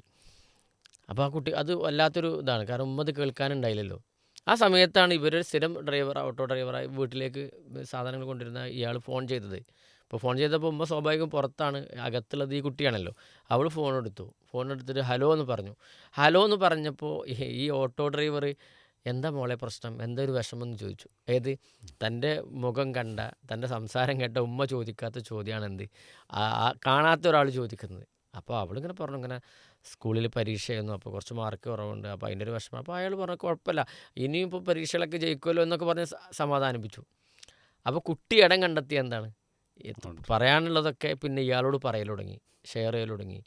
അപ്പോൾ ഈ ആളുകൾ എന്ത് ചോദിച്ചു, ഇവർ തമ്മിൽ പ്രണയമാണ്, അങ്ങനെ ഈ കുട്ടീനെ കാണാനില്ല. അപ്പോൾ രണ്ടുപേരെയും പിടിച്ചു. അപ്പോൾ സംഭവം ഒന്നുമില്ല, അവരെവിടെയും പോയിട്ടൊന്നുമില്ല, കുറച്ച് നേരം സംസാരിക്കാണ്ടതാണ്, അപ്പോൾ ഒഴിഞ്ഞിരുന്ന് സംസാരിച്ചതാണ്. അപ്പോൾ ഇതുപോലത്തെ അനേകായിരം പ്രശ്നങ്ങൾ നമുക്കറിയാം. കാരണം കുട്ടികൾക്ക് കേൾക്കാനുള്ളത് രക്ഷിതാക്കൾ കേട്ടിട്ടില്ലെങ്കിൽ, അത് ഞാൻ നേരെ തുടക്കത്തിൽ പറഞ്ഞത്, നാം കേൾക്കാൻ തുനിഞ്ഞിട്ടില്ലെങ്കിൽ കേൾക്കാനായിട്ടിരിക്കുന്ന അനേകായിരം ആൾക്കാർ ഇവിടെ ഉണ്ട്. അവരതെന്ത് ചെയ്യും, കേൾക്കും, പിന്നീട് മറ്റു രൂപത്തിലുള്ള മുതലെടുപ്പുകളൊക്കെ നടക്കും. അപ്പോൾ പിന്നെ അവിടെ വിഹിതത്തിൻ്റെ പേര് വരും, മറ്റു പ്രശ്നങ്ങളിലേക്ക് കടന്നു വരുന്നൊരവസ്ഥ ഉണ്ട്. പിന്നെ സ്വാഭാവികമായിട്ടും ഇതിലേറ്റവും കൂടുതൽ പറയാനുള്ളത് ആർക്കാണ്, സഹോദരിമാർക്ക് തന്നെയാണ്. പിന്നെ ആ പുരുഷന്മാർ വളരെ കുറവാണ് ഇത്തരം കാര്യങ്ങൾ പറയുന്നിടത്ത്. സ്വാഭാവികമായിട്ടും ഇപ്പോൾ ഈ പുരുഷന്മാരെ സംബന്ധിച്ച് പറയാൻ കുറവായിട്ടൊന്നുമല്ല, പക്ഷെ അതവർ ഉള്ളിൽ ഒതുക്കി അങ്ങനെ ജീവിക്കുക, നീറി ഇഞ്ചിഞ്ചായി മനുഷ്യൻ്റെ അല്ലെ സ്വന്തം അങ്ങനെ നിരാശ അടഞ്ഞ് ജീവിക്കുന്നത് പ്രശ്നങ്ങളില്ലാഞ്ഞിട്ടല്ല. ഇവിടെ നമ്മൾ ഈ പ്രശ്നമായി വരുന്ന ആളുകളോടൊക്കെ സംസാരിക്കുമ്പോൾ അവരൊക്കെ പറയുന്ന കാര്യം എന്താ പറയുക, പ്രത്യേകിച്ച് ഞാൻ കുട്ടികളുമായി ബന്ധപ്പെട്ടാണ് നമ്മൾ പലപ്പോഴും ഇങ്ങനെയുള്ള സംസാരങ്ങൾ നടത്താറുള്ളത്. അപ്പോൾ കുട്ടികളൊക്കെ പറയാറുള്ളത്, ഭൂരിഭാഗം കുട്ടികളും പറയാറുള്ളത്, എന്നെ ഒന്ന് അതെ മനസ്സിലാക്കിയെങ്കിൽ അതെ അല്ലേ. അപ്പോൾ ഞാൻ ചോദിക്കാറുണ്ട്, ഈ മനസ്സിലാക്കൽ എന്നുണ്ട്, ഞാൻ പറയുന്നതൊന്ന് കേൾക്കുക, കേൾക്കുക. അതെ എൻ്റെ സങ്കടം എന്താണെന്നുള്ളതൊന്ന് അറിയാനൊന്ന് ശ്രമിക്കുക. എനിക്ക് സാർ ഒരു ഉത്തരമൊന്നും വേണ്ട, എനിക്കൊരു പരിഹാരമൊന്നും വേണ്ട, അല്ലേ, ഒന്ന് പറഞ്ഞാൽ ഒന്ന് കേട്ടിരുന്ന് തന്നാലും മതി എന്നാണ്. അതെ അതെ അപ്പോൾ ഈ രൂപത്തിൽ മക്കൾ പറയുന്നുണ്ടെങ്കിൽ, അല്ലേ, നമ്മളൊരു രക്ഷിതാവ് ഇപ്പം എന്നെ കുറിച്ചിട്ട് എൻ്റെ കുട്ടികളാണ് പറയുന്നതെങ്കിൽ അത് ആരിൻ്റെ കുഴപ്പം? അതെ നമ്മുടെ കുഴപ്പം. നമ്മുടെ പ്രശ്നമാണ്. അപ്പോൾ അവിടെയാണ് ഓരോ രക്ഷിതാക്കളും നന്നായിട്ട് ശ്രദ്ധിക്കേണ്ടത്. നമ്മൾ പറയാറുള്ളത് 3 നേരം ഒരു ദിവസം നമ്മുടെ മക്കളുടെ കാര്യത്തിൽ ഒരു ചെറിയ ഒരു 5 മിനിറ്റ് നമ്മൾ ചിലവാക്കിയാൽ അവർ സ്വാഭാവികമായിട്ട് നമ്മളെ കൂടെ ഉണ്ടാവും എന്നുള്ളതാണ്. അതിലൊന്നാമത്തത് രാവിലെ എഴുന്നേറ്റ് വരുന്ന ഒരു സമയം, അല്ലെങ്കിൽ അവരെ നമ്മൾ വിളിച്ചുണർത്തുന്ന സമയം. പലപ്പോഴും അതൊരു യുദ്ധത്തിൻ്റെ സമാനമായ അവസ്ഥയായിരിക്കും, അല്ലേ. ആദ്യം പോയിട്ടൊന്ന് വിളിക്കും, കുട്ടികളാണ്, സ്വാഭാവികമായിട്ട് അവർ അതെ എണീക്കില്ല. രണ്ടാമത് പിന്നെ വിളിയുടെ കനം ഒന്ന് കൂടും, ചിലപ്പോൾ വേറെ എവിടെയെങ്കിലൊക്കെ ആയിരിക്കും വിളിക്കുക, അടുക്കളയിലുള്ള തിരക്കിലൊക്കെ ആയിരിക്കും. മൂന്നാമത് വീണ്ടും വന്നിട്ടില്ലെങ്കിൽ കയ്യിൽ എന്തെങ്കിലുമൊക്കെ ഉപകരണമൊക്കെ ആയിട്ടാണ് വരിക. അതെ അത് ചിലപ്പോൾ കയ്യിലാവാം, അല്ലെങ്കിൽ ചട്ടകമാവാം, അതെ അതുകൊണ്ടൊരു കൊട്ടൊക്കെ കൊട്ടും, ചിലപ്പോൾ അതുകൊണ്ടും എണീക്കണമെന്നില്ല. അപ്പോൾ പല രൂപത്തിൽ രാവിലെ നമ്മളെ വീടുകളിൽ പാറ്റുന്ന എന്താ നമ്മൾ നോക്കി വയ്ക്കുക. അപ്പോൾ അവിടെ നമ്മളൊന്ന് ശ്രദ്ധിക്കുക. എന്താണെന്ന് വെച്ചാൽ വളരെ സ്നേഹത്തോടു കൂടി പോയിട്ട് ഒന്ന് തലയിലൊക്കെ ഒന്ന് തലോടിയിട്ട്, മുതിർന്ന കുട്ടികളാണെങ്കിൽ പോലും, അല്ലേ, നമ്മുടെ സ്വന്തം മക്കളാണല്ലോ, അതെ അതെ ഒന്ന് ശരീരത്തിലൊക്കെ ഒന്ന് തടവിയിട്ട്, പ്രത്യേകിച്ച് കാലൊക്കെ ഒന്നിങ്ങനെ ഒന്ന് ഒഴിഞ്ഞു കൊടുത്തിട്ട്, എന്താ എണീക്കാനായില്ലേ. അപ്പോൾ കുട്ടിക്കെന്നെ തോന്നുന്നു, എന്താ ഇപ്പോൾ ഇത്രയും കാലമില്ലാത്തൊരവസ്ഥ, ഇന്നൊരു പ്രത്യേക സോപ്പിങ്, ഞാൻ എന്തെങ്കിലും ചെയ്യാനുണ്ടോ, കാരണം അങ്ങനെ കിട്ടിയിട്ടില്ല. അതെ ഇപ്പോൾ ഉറങ്ങിയില്ലേ, രാത്രി ഉഷാറായിട്ട് ഉറങ്ങിയില്ലേ, ഇന്ന് ഇനി എണീക്ക്, സമയമായിട്ടുണ്ട്, അല്ലേ, പള്ളിയിൽ പോകാനായിട്ടുണ്ട്, അല്ലെങ്കിൽ സ്കൂളിൽ എണീക്കും, അതെ നിസ്കരിക്കും, ഒക്കെ പല രൂപത്തിൽ. ആ രൂപത്തിൽ നമ്മൾ എന്ത് ചെയ്യുക, ഒരു നല്ല സ്നേഹത്തോടു കൂടിയുള്ള ഒരു അപ്രോച്ച് രാവിലെ നമ്മളെ മക്കളോട് നമ്മൾ ചെയ്യുക എന്നുള്ള ആ എഴുന്നേറ്റ് വരുന്നൊരു സമയം. അതെ ഒരു 3 മിനിറ്റ് മതി എന്നാണ് സൈക്കോളജിയിൽ ഞാൻ ഉപയോഗിക്കുന്ന ഒരു ടേം. അതെ രണ്ടാമത്തെ ഒരു 3 minute, another second third minute എന്ന് പറയുന്നത് വൈകുന്നേരം അവർ സ്കൂളുകളിൽ നിന്ന് തിരിച്ചു തിരിച്ചു വരുന്ന വരുന്നു. സമയമാണ്. അവരെ കാത്തിരിക്കണം എന്ന് പറയുന്നത്. അതെ അത് മുതിർന്ന കുട്ടികളാണെങ്കിൽ പോലും നമ്മൾ പ്രത്യേകിച്ച് അടിവരയിട്ട് പറയണം. എത്ര മുതിർന്ന മക്കളാണെങ്കിലും അവരെ വൈകുന്നേരം തിരിച്ചു വരുന്ന ആ ഒരു സമയത്ത് അവരെ സ്വീകരിക്കാൻ ഒന്ന് സിറ്റ് ഔട്ടിലേക്ക് എത്തിയാൽ, അതെ അല്ലേ. ഇനി അടുത്തൊരു സ്റ്റെപ്പ് നമ്മൾ പറയണത് വെച്ച് കഴിഞ്ഞാൽ, അവരാ വരുമ്പോൾ ആ ബാഗൊന്ന് കൈ പിടിച്ചിട്ട് വാങ്ങിയിട്ട് അവരോട് കയറ്റിയാൽ, എന്നിട്ട് പറയാം, നമ്മൾ നേരം തരാം, ആ വന്നോ, എന്നാ കയറിക്കോ, വേഗം പോയിക്കോ, ഇല്ലേ, ചായ അവിടെ ഉണ്ടാവും, അങ്ങനെ നമ്മളൊരു വേറെ എന്തെങ്കിലും തിരക്കും. ഉമ്മമാരെ പ്രത്യേകിച്ച് നമ്മൾ കുറ്റപ്പെടുത്തുന്നില്ല, കാരണം അവർക്ക് ഒരുപാട് വർക്കുകൾ വീട്ടിലുണ്ട്. എന്നാലും നമ്മൾ ഈ വർക്കുകൾ ചെയ്യണത് അല്ലെങ്കിൽ നമ്മുടെ ഭൂരിഭാഗം സമയം ചിലവഴിക്കുന്നത് മക്കൾക്ക് വേണ്ടിയിട്ടാണ്. പക്ഷെ ആ ചിലവഴിക്കുന്നതിനേക്കാൾ ഏറ്റവും എഫക്റ്റ് കിട്ടുക, ഏറ്റവും ഗുണം ലഭിക്കുന്നതാണ് ഈ നമ്മളീ പറയണ 3 മിനിറ്റുകൾ, 3 സമയം എന്നുള്ളത്. അതെ അതെ വൈകുന്നേരം കലാലയങ്ങൾ തിരിച്ചു വരുന്ന സമയത്ത് ഒരു 3 മിനിറ്റ് അവരെ ഇട്ട് അവരെ ഒപ്പം ഒന്ന് ഇരുന്ന്, എങ്ങനെ ഉണ്ടായിരുന്നു ക്ലാസ്, ജസ്റ്റ് ആ ചോദ്യം മതിയാവും. അന്നത്തെ മുഴുവൻ ഡീറ്റെയിൽ എന്ത് ചെയ്യുന്നറിയോ, ആ കുട്ടിയാന്ന് പറയുന്നുള്ളത്. പറയാം. അത് ചെറിയ കുട്ടിയാണെങ്കിലും ശരി, വലിയ മുതിർന്ന, ഇത് കുട്ടിയാണെങ്കിൽ ചെറിയ കുട്ടികൾ എന്ത് ചെയ്യും, നമ്മൾ കേൾക്കോളം നമ്മൾ പിന്നാലെ വന്ന് പറയും, അതെ അതെ അല്ലേ. അത് ചെറിയ കുട്ടികൾ, ചെറിയ കാരണം കുട്ടികൾ അതാണ് അതേ പറച്ചിൽ ആരും പറയുന്നറിയോ, കോളേജിൽ പഠിക്കുന്ന കുട്ടികളാണെങ്കിലും പറയും. പക്ഷേ നമ്മളെന്ത് ചെയ്യണം, ഒന്ന് കേൾക്കാനുള്ള സമയം നമ്മൾ അവർക്ക് കൊടുക്കണം. അതെ സമീപനത്തിൽ മാറ്റം സമീപനത്തിൽ മാറ്റം വരുത്തണം. അപ്പോൾ അത് പിന്നെ ആ ഒരു 3 മിനിറ്റ് അങ്ങനെ ചിലവഴിക്കുക. ആർക്ക് പറയാനുള്ളത് പറയട്ടെ. ഇന്ന് ബസ്സിന് പോയപ്പോൾ ബസ് നിർത്തിയില്ല, ഞങ്ങൾ വേറെ ബസ്സിലാണ് കയറിയത്, അല്ലെങ്കിൽ കൂട്ടുകാരികളെ കുറിച്ച് പറയാനുണ്ടാവും, അന്ന് ക്ലാസ്സിൽ വന്ന അധ്യാപകരെ കുറിച്ച് പറയാനുണ്ടാവും, ക്ലാസ്സിലെടുത്ത വിഷയങ്ങളെക്കുറിച്ച് പറയാൻ, അങ്ങനെ ഒരുപാട് കാര്യങ്ങൾ അവർക്ക് പറയാനുണ്ടാവും. അതെ അതെ അതൊക്കെ ഒന്ന് കേട്ടു കൊടുക്കുക. ചിലതിനൊന്നും പറയണ്ടല്ലോ, ആ എന്നുള്ള ഒരു മൂളൽ മാത്രം മതിയും. ആൻഡ് ദ തേർഡ് 3 മിനിറ്റ് എന്ന് പറയുന്നത്, മൂന്നാമത്തെ 3 മിനിറ്റ് എന്ന് പറയുന്നത് രാത്രി കിടക്കുന്ന സമയമാണെന്നുള്ളതാണ്. അതെ അവിടെ നമുക്ക് രക്ഷിതാക്കൾക്ക് ഓരോരുത്തർക്കും വലിയ പങ്കുള്ളൊരു കാര്യം, കിടക്കാൻ വിടുമ്പോൾ നമ്മൾ ഉന്തി തള്ളിയാണ് പറഞ്ഞേക്കണം. പോലെ പണ്ടത്തെ കുട്ടികളൊക്കെ, ഇപ്പോൾ നമ്മളൊക്കെ ഒരു ചെറുപ്പകാലം എന്ന് പറഞ്ഞാൽ എന്താണ്, 8:30 9 മണി അല്ലെങ്കിൽ 10 മണിയാകുമ്പോഴേക്കും നമ്മളെല്ലാവരും ഓൾറെഡി ഫ്ലാറ്റ് ആവും, അല്ലേ, ഉറങ്ങും. നമ്മൾ അതെ അതെ ഉറക്കം വന്നിട്ട് വീഴും, വായിക്കാനൊക്കെ മടിയായിരിക്കും, ഇങ്ങനെ ഉറക്കം വന്ന് വീഴുമായിരിക്കും നമ്മൾ. പക്ഷെ ഇന്നത്തെ കുട്ടികൾ, നമ്മൾ ഉറങ്ങിയാലും കുട്ടികൾ ഉറങ്ങാത്ത സാഹചര്യം, അല്ലേ. അതെ അവരൊന്നെങ്കിൽ എന്തെങ്കിലും വായിച്ചിരിക്കും, ഇനി ടാബോ ഫോണോ ടി വിയോ അങ്ങനെ എന്തെങ്കിലും ഉണ്ടെങ്കിൽ അതിലായിരിക്കും. പ്രത്യേകിച്ച് അത് കർശനമായിട്ട് ഉപയോഗിക്കുന്ന രക്ഷിതാക്കളാണ്. ആ മക്കൾ പോലും ഉറങ്ങാൻ അവർ മടിയന്മാരാണ്. മറിച്ച് കുറേ രാത്രി ഏറെ വൈകി കിടന്നുറങ്ങുന്ന സാഹചര്യമുള്ളത്. അപ്പോൾ അവിടെ നമ്മൾ എന്ത് ചെയ്യണം, അതൊക്കെ ഒരു സിസ്റ്റമാറ്റിക് ആയിട്ട് കൊണ്ടുവരിക. വായിക്കുന്ന കുട്ടികളാണെങ്കിൽ അവർക്ക് ഒരു ചെറിയ എക്സ്ക്യൂസൊക്കെ കൊടുക്കാം. പിന്നെ എന്നാലും ഒരു അമിതമായ ഒരുപാട് സമയം എന്നും രാത്രി ചിലവഴിക്കുക എന്നുള്ള ഒരിക്കലും ശരീരത്തിന് നല്ല കാര്യമല്ല എന്നുള്ളതാണ്. അപ്പം അതുകൊണ്ട് ആ ഉറങ്ങാൻ പോകുമ്പോൾ ബെഡ്ഷീറ്റൊക്കെ ഒന്ന് തട്ടിക്കൊടുക്കുക. ആ ബെഡ്ഷീറ്റൊക്കെ നമ്മൾ സാധാരണ തട്ടിക്കൊടുക്കില്ല, പക്ഷെ അപ്പോൾ തട്ടിക്കൊടുക്കുമ്പോൾ നമ്മൾ പറയണം വെക്കണത് എന്നും ഞാൻ ആകെ അലങ്കുറങ്ങ രൂപത്തിലാണ് പറയും. അതൊക്കെ ഒന്ന് വളരെ വൃത്തിയായിട്ട് ഒന്ന് പ്രാർത്ഥനകളൊക്കെ ചൊല്ലിക്കൊടുത്ത് ഉഷാറായിട്ട് ഉറങ്ങിക്കൊള്ളിട്ടോ, ഒന്ന് തലയിലൊക്കെ ഒന്ന് തലോടി ഒരു ചുംബനമൊക്കെ കൊടുത്ത് ഉറങ്ങിക്കൊള്ളിട്ടോ, എന്ന് പുതപ്പൊക്കെ ഒന്ന് വേണമെങ്കിൽ ഇട്ട് കൊടുത്ത്, വലിയ കുട്ടികളാണെങ്കിലും കേട്ടോ, കാരണം ചെറുത് മാത്രമല്ല, മുതിർന്ന കുട്ടികളാണെങ്കിൽ പോലും ഇതൊക്കെ ഒന്ന് ചെയ്ത് പ്രാർത്ഥനകളെ ചൊല്ലി ഒരു ചുംബനമൊക്കെ കൊടുത്ത് ഒരു ഉമ്മയൊക്കെ കൊടുത്ത് അവരെ കിടത്തിയിട്ട് നമ്മൾ പോരുകയാണെങ്കിൽ എന്ത് ചെയ്യുന്നത്, ആ കുട്ടികൾ ഉഷാറായിട്ട് ഉറങ്ങും. അവരുടെ ജീവിതത്തിൽ നല്ലൊരു അനുഭവമായിട്ട് മാറും. അല്ലേ, ഞങ്ങൾ രക്ഷിതാക്കൾ എൻ്റെ കൂടെയുണ്ട് എന്നൊരു ബോധ്യം, ഇല്ലേ, ഒരു ഉറപ്പ് എന്ത് ചെയ്യും അവർക്ക് കിട്ടും. അപ്പം അങ്ങനെയുള്ള കുട്ടികളാണെങ്കിൽ പിന്നെ സ്വാഭാവികമായിട്ട് എന്ത് ചെയ്യും, അവർക്ക് എന്ത് പറയാനുണ്ടെങ്കിലും വീട്ടിൽ വന്ന് പറയുകയും എൻ്റെ രക്ഷിതാക്കൾ എൻ്റെ കൂടെയുണ്ട്, എന്നോട് സ്നേഹത്തിന് ഒപ്പമുണ്ട്, അപ്പം അവരോട് എനിക്ക് എന്തും പറയാം, എന്ത് പ്രശ്നവും പറഞ്ഞാലും പരിഹാരം അവരിലൂടെ എനിക്ക് കിട്ടുമെന്നൊരു പിന്നെ ഉറപ്പ് നമ്മുടെ മക്കൾക്ക് കിട്ടും. അപ്പോൾ ഈ ഒരു കാര്യം എന്ത് ചെയ്യണം, എല്ലാ രക്ഷിതാക്കളും, ഞാനടക്കമുള്ള മുഴുവൻ രക്ഷിതാക്കളും ഒന്ന് ശ്രദ്ധിക്കണമെന്നാണ് പറയാനുള്ളത്. അതുപോലെ തന്നെ നമ്മൾ ഇപ്പോൾ ഈ കാലഘട്ടത്തിൽ ഏറ്റവും കൂടുതൽ പ്രശ്നം ഭാര്യ ഭർത്താക്കന്മാർ തമ്മിലുള്ള സ്വരച്ചേർച്ച പ്രശ്നങ്ങളാണ്. പിന്നെ ഞാൻ പറയുന്ന അയാൾ കേൾക്കുന്നില്ല, അയാൾ പറയുന്നത് എനിക്ക് മനസ്സിലാവുന്നില്ല, ഇങ്ങനെയുള്ള ഒരു വലിയ പ്രതിസന്ധി ഉണ്ട്. കാരണം അത് അയാൾ അങ്ങനത്തെ ഒരു ചിന്താഗതിയായിരിക്കും, ഇവർ മനസ്സിലാക്കിയത് വേറെ രൂപമായിരിക്കും. അപ്പോൾ ഇതിന് ശരിക്കും ഒരു പരിഹാരം നാം നിർദ്ദേശിക്കേണ്ടതുണ്ട് ഈ വിഷയത്തിൽ.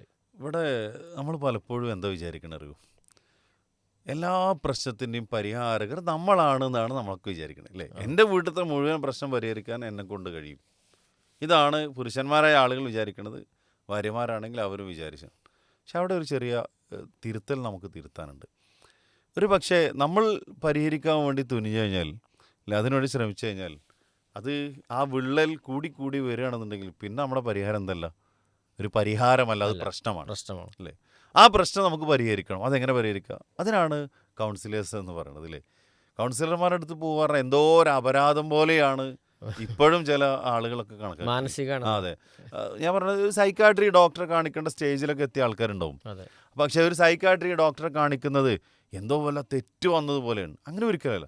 ശരീരത്തിൻ്റെ പല അവയവങ്ങൾക്കും രോഗങ്ങൾ വരുന്നത് പോലെ, നമുക്ക് പനി വരുന്നത് പോലെ, തലവേദന വരുന്നത് പോലെ, ഏതെങ്കിലും ശരീരഭാഗത്ത് വേദന വരുന്നത് പോലെ മനസ്സിനും എന്ത് ചെയ്യും, ചില അങ്ങോട്ടും ഇങ്ങോട്ടും ആട്ടും ഇതൊക്കെ ഉണ്ടാവും. അത് പിടിച്ചു നിൽക്കാൻ പറ്റാത്തൊരു സമയത്ത് നല്ലൊരു കൗൺസിലർ അടുത്ത് പോയി കഴിഞ്ഞാൽ സ്വാഭാവികമായിട്ടും അതിനുള്ള നല്ല പരിഹാരങ്ങൾ നമുക്ക് ലഭിക്കുമെന്നുള്ളതാണ്. പക്ഷെ ഒരു കൗൺസിലർ അടുത്ത് പോയിട്ടും അദ്ദേഹം പറയണം നമ്മളോട്, ഒരു സൈക്കാട്രി ഡോക്ടറെ കാണിക്കണം, നിങ്ങളൊരു ഡിപ്രഷൻ സ്റ്റേജിൻ്റെ ഒരു ലാസ്റ്റിലാണ്, അപ്പോൾ മരുന്നെടുക്കണം എന്ന് അവിടെ നിർദ്ദേശിക്കുന്നുണ്ടെങ്കിൽ അവിടെ പിന്നെ നമ്മൾ തന്നെ സ്വയം വിധിച്ചേണ്ട, അതൊന്നുമില്ല, എനിക്ക് അങ്ങനെയൊന്നുമില്ല എന്ന് വിചാരിച്ച് പോരാൻ പാടില്ല എന്നുള്ളതാണ്. അവിടെ നമ്മൾ പരിഹരിച്ചേ മതിയാവും, ആ ഡോക്ടറെ കാണിക്കണം എന്നുള്ളത്. അപ്പോൾ ഇതിന് മടിയും കാര്യങ്ങളൊന്നും വേണ്ട. അപ്പോൾ ഒരു ഡോക്ടറെ കാണാൻ പനി വന്നാൽ നമ്മൾ എന്ത് ചെയ്യുന്നുണ്ട്, ഡോക്ടറെ കാണിക്കുന്നുണ്ട് എന്നുള്ളതാണ്. അപ്പോൾ നമ്മുടെ രോഗം മാനസികമായിട്ട് മനസ്സുമായി ബന്ധപ്പെട്ട് എന്തെങ്കിലും അത്രയും പ്രയാസങ്ങളുണ്ടെങ്കിൽ, വീട്ടിലെ പ്രശ്നങ്ങളാവട്ടെ അല്ലെങ്കിൽ വേറെ എന്തെങ്കിലും കാര്യങ്ങളാവട്ടെ, എന്തിനും നിരാശ അടഞ്ഞു നിൽക്കുന്ന കാര്യം അല്ലെങ്കിൽ എന്തിനും ഒരു സംശയിക്കുന്ന ഒരു മനസ്സ് നമുക്കുണ്ടാവുക, ഇങ്ങനെ ഏതെങ്കിലുമൊക്കെ ഒരു സ്റ്റേജ് എത്തിയിട്ടുണ്ടെങ്കിൽ ഒരു കൗൺസിലറെ നമ്മൾ അടുത്ത് പോവുകയും അയാളുടെ സഹായം നമ്മൾ തേടുകയും നമുക്ക് പറയാനുള്ളത് അദ്ദേഹത്തിനോട് പറഞ്ഞു കഴിഞ്ഞാൽ അത് കേൾക്കുമ്പോൾ എന്താണ് നമ്മുടെ പ്രശ്നമെന്ന് മനസ്സിലാക്കി അത് പരിഹരിക്കാൻ അവർക്ക് സാധിക്കുകയും ചെയ്യുന്നുള്ളതാണ്. ഇവിടെ ഭാര്യാഭർത്താക്കന്മാർ ശ്രദ്ധിക്കേണ്ട ഒരു വിഷയം കൂടി അതിൽ പറയേണ്ടത്, അങ്ങനെ നിർദ്ദേശങ്ങൾ തന്നാൽ അത് പാലിക്കാൻ നമ്മൾ സന്നദ്ധരാണ്. പലപ്പോഴും എന്താണ്, ഞാൻ കുറ്റക്കാരനല്ല, അല്ലേ, അങ്ങനത്തെ ഒരു ഇതാണ്, ഞാൻ കുറ്റക്കാരനല്ല, അവളാണ് കുറ്റം, അല്ലെങ്കിൽ അവൾ പറയും ഞാൻ കുറ്റക്കാരിയല്ല. ഈ ഒരു വാശി സത്യത്തിലുണ്ട്. ഒരു ചെറിയ വിട്ടുവീഴ്ച ചെയ്യുകയാണെങ്കിൽ ഈ പ്രശ്നങ്ങൾ ഉണ്ടാവുകയില്ല. ഇപ്പോൾ കേൾവി എന്നുള്ളത് നമ്മൾ പറഞ്ഞല്ലോ. അതുപോലെ തന്നെ ഇനിയിപ്പോൾ നമ്മുടെ അടുത്തൊരു തെറ്റ് ഉണ്ടായാൽ തന്നെ അത് തിരുത്തി മുന്നോട്ട് പോകാനുള്ള ശ്രദ്ധ ശരിക്ക് ഭാര്യാഭർത്താക്കന്മാർ ചെയ്താൽ കുറേയൊക്കെ എന്ത് ചെയ്യും, ഇത് പരിഹരിക്കപ്പെടും. അല്ലേ, അപ്പോൾ അതുമായി ബന്ധപ്പെട്ട് ഒരു മെസ്സേജ് അവർക്ക് നൽകേണ്ടതുണ്ട്. ഇത് പിന്നെ പലപ്പോഴും ഇതാണ്, ഇപ്പോൾ ഒരു കൗൺസിലർ അടുത്ത് പോയി തിരിച്ചു വരുന്ന സമയത്ത് അതിനേക്കാൾ മൂർച്ഛിച്ച് വരുന്ന ചില പ്രശ്നങ്ങൾ കാണാം. അത് നിങ്ങൾ പറഞ്ഞ പോലെ തന്നെയാണ്. അതോ ഇപ്പോൾ കണ്ടോ, ഞാൻ ആദ്യം പറഞ്ഞില്ലേ, എൻ്റെ അടുത്തല്ല പ്രശ്നം, എൻ്റെ അടുത്താണ്. ഇത് പരസ്പരം കുറ്റപ്പെടുത്താനുള്ളതല്ല. അല്ലേ, ഒരു പ്രശ്നം ഒരാൾക്ക് വരുമ്പോൾ ആ പ്രശ്നത്തിൻ്റെ പേരിൽ അയാളെ ഒരിക്കലും എന്ത് ചെയ്യാൻ പാടില്ല, കുറ്റപ്പെടുത്താൻ പാടില്ല എന്നുള്ളതാണ്. അവിടെ പരസ്പരം ഉൾക്കൊണ്ടുകൊണ്ട് മുന്നോട്ട് പോകണം. അല്ലേ, എൻ്റെ ഒരു പ്രശ്നം കൊണ്ടല്ല അല്ലെങ്കിൽ അവളുടെ ഒരു പ്രശ്നം കൊണ്ടല്ല അവൾക്ക് സംഭവിച്ചത്, മൊത്തത്തിൽ എന്തോ ഒരു ചെറിയ ബുദ്ധിമുട്ടുണ്ടാണ്, ഇനി കൂടുതൽ ഞാൻ കരുതലാണ് ഈ വിഷയത്തിൽ വേണ്ടത് എന്നാണ് ശരിക്കൊരു മനുഷ്യൻ തീരുമാനിക്കേണ്ടതെന്നുള്ളതാണ്. അവിടെ ചേർത്ത് നിർത്തിയാൽ പലതും എന്ത് ചെയ്യും, അതോടുകൂടി ചിലപ്പോൾ മരുന്നെടുക്കേണ്ടി വരും. ആ മരുന്ന് എടുക്കുന്നതിനേക്കാൾ കൂടുതൽ ആ സഹോദരിക്ക് അല്ലെങ്കിൽ ആ സഹോദരന് കിട്ടുന്ന എന്താ അറിയോ, ആ ചേർത്ത് നിർത്തലും ഇപ്പോഴെങ്കിലും എൻ്റെ കൂടെയുള്ള അല്ല എൻ്റെ ഭർത്താവിന് എൻ്റെ ഭാര്യയ്ക്ക് എന്നെ മനസ്സിലായല്ലോ, അതെ അതെ ഓ ആ ഒരു പോക്കിലൂടെ വലിയ ആശ്വാസമാണ് എനിക്ക്, ഇങ്ങനെ പറയുന്ന എത്രയോ ആളുകൾ നമുക്ക് കാണാൻ പറ്റും. അപ്പോൾ പ്രശ്നങ്ങളുണ്ടെങ്കിൽ അത് പരിഹരിച്ചാൽ രമ്യമായി പരിഹരിക്കാനാണ് നമ്മൾ ഓരോരുത്തരും ശ്രദ്ധിക്കേണ്ടത്. നിർദ്ദേശങ്ങൾ കർശനമായി പാലിച്ച് മുന്നോട്ട് പോയി കഴിഞ്ഞാൽ ഒരു 95% ആളുകളുടെ പ്രശ്നങ്ങൾ എന്ത് ചെയ്യാറുണ്ട്, പരിഹരിക്കപ്പെടാറുണ്ടെന്നുള്ള. പിന്നെ നിങ്ങൾ പറഞ്ഞ പോലെ അതൊരു പരസ്പരം വീണ്ടും കുത്തുവാക്കുകൾക്കും പഴിചാരലുകൾക്കും കുറ്റപ്പെടുത്തലുകൾക്കാണ് എങ്കിൽ ആ പ്രശ്നം കൂടുതൽ ദീർഘിച്ച് വർദ്ധിച്ച് വരുള്ളൂ. അവരാണ് പലപ്പോഴും കുടുംബ ബന്ധങ്ങളൊക്കെ വിച്ഛേദിക്കുന്നതിലേക്ക് ഡിവോഴ്സിലേക്കൊക്കെ എത്തിച്ചേരുന്നതാണ്. അവിടെ ഒരു പ്രശ്നം എന്താ വെച്ചാൽ, പിന്നെ ഇപ്പോൾ നമ്മൾ നിർബന്ധിച്ചിപ്പോൾ നമ്മളെ ഭർത്താവിനെ നന്നാക്കാൻ വേണ്ടി കൊണ്ടുപോയിട്ടുണ്ടാവും.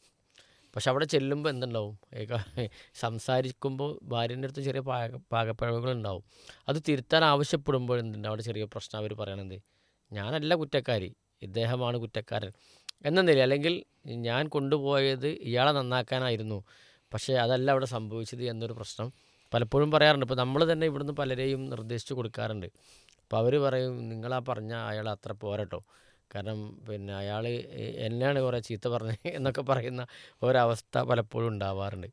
അവിടെയാണ് ഞാൻ പറഞ്ഞത് എന്ത്, ഈ കൗൺസിലിംഗ് മേഖലയിൽ വർക്ക് ചെയ്യുന്ന ആളുകളോട് ശരിക്ക് ജീവിതത്തിൽ ഭയങ്കര പ്രയാസങ്ങൾ അവർ പലപ്പോഴും നേരിടേണ്ടതെന്നുള്ളതാണ്. അഥവാ പിന്നെ ഒരുപാട് കുറ്റപ്പെടുത്തൽ അവർക്ക് കിട്ടും. അതെ ഞാൻ പിന്നെ ഇന്ന ആളായിട്ട് ഞാൻ പോയി അവസാനം ഞാൻ പ്രതിയായി എന്നൊക്കെ പറയും. ആക്ച്വലി ആ പ്രശ്നത്തിൻ്റെ ഏറ്റവും കാരണക്കാരൻ അയാളായിരിക്കാം.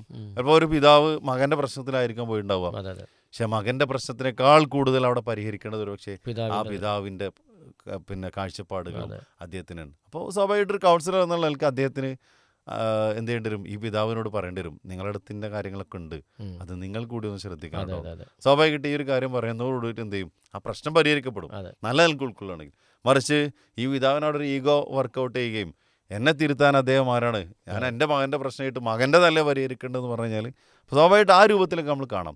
അവിടെ ഒരിക്കലും ഈ പറയുന്ന ആൾ പിന്നെ ഒരു വിലയിരുത്തപ്പെട്ടിട്ട് അയാൾ അത് ചെയ്തു ഇയാൾ ചെയ്തു, നമുക്ക് ഉപകരിക്കുന്ന കാര്യമാണോ അയാൾ പറഞ്ഞത്, കൗൺസിലർ പറഞ്ഞത്, ഒരു ഡോക്ടർ പറഞ്ഞത് എങ്കിൽ നമ്മളത് സ്വീകരിക്കുക തന്നെ വേണമെന്നുള്ളതാണ്. അതെ അതെ നമ്മുടെ നല്ലൊരു കുടുംബ ബന്ധവും നല്ലൊരു സന്തോഷവും ആഹ്ലാദമൊക്കെ ഉള്ള അവസരത്തിന് അതാണ് നിർബന്ധം എന്നുള്ളതാണ്.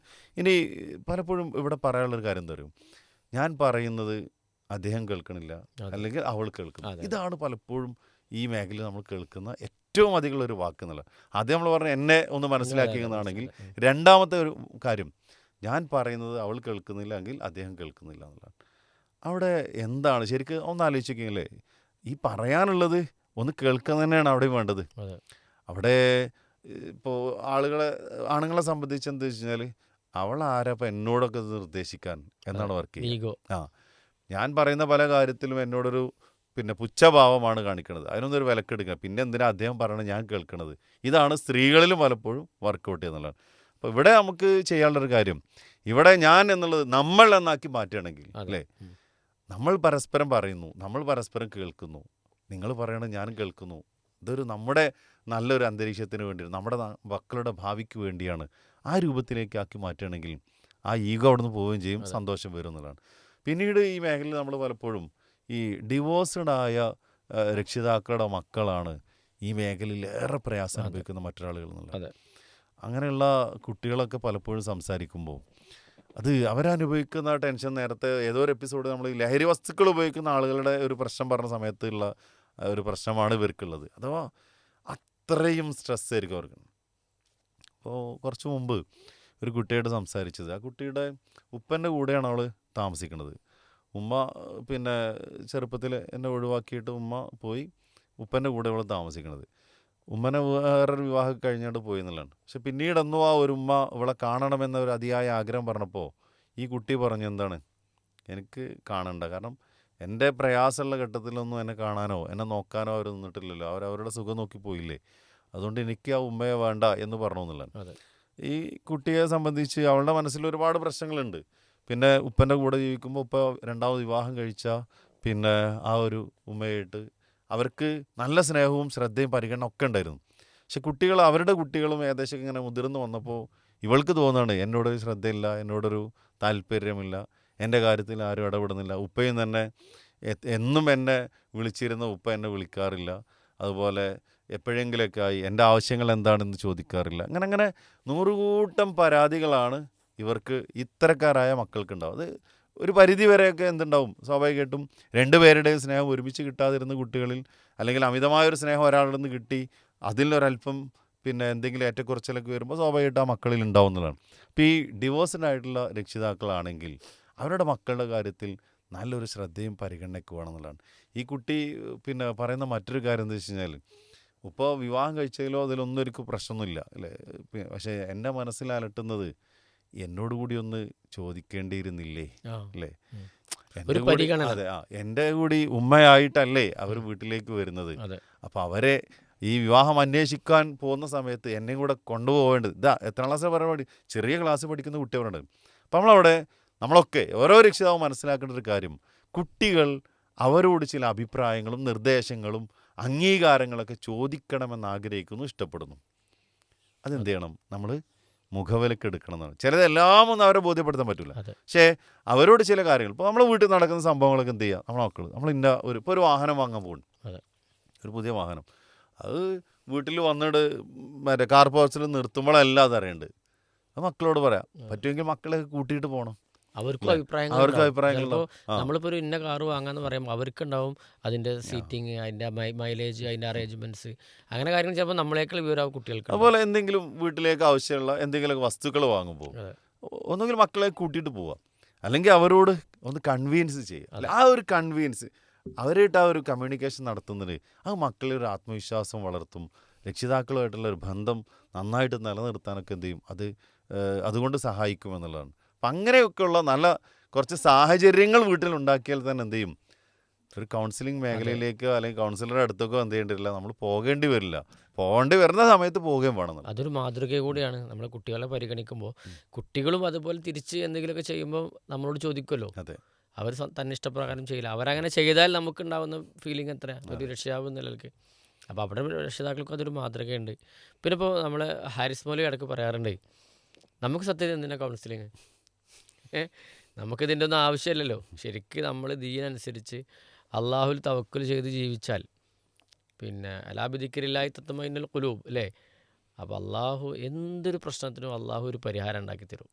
സത്യത്തിൽ നമ്മൾ അതിൽ നിന്ന് അകന്നത് കൊണ്ടാണ് ഈ പ്രശ്നങ്ങളൊക്കെ എന്നും ഇവർ പറയാറുണ്ട്. അപ്പോൾ ഇതിൽ ദീന് വലിയൊരു ഘടകം തന്നെയാണ്. പ്രത്യേകിച്ച് നമ്മൾ മുസ്ലിങ്ങളാണല്ലോ. അപ്പോൾ അതിൻ്റെ ഭൂമികയിൽ സംസാരിക്കുമ്പോൾ ഇപ്പോൾ ഇവരൊക്കെ എപ്പോഴും പറയാറുള്ളത്, ഞാൻ എന്ത് ചെയ്താലും അത് കാണുന്നില്ല.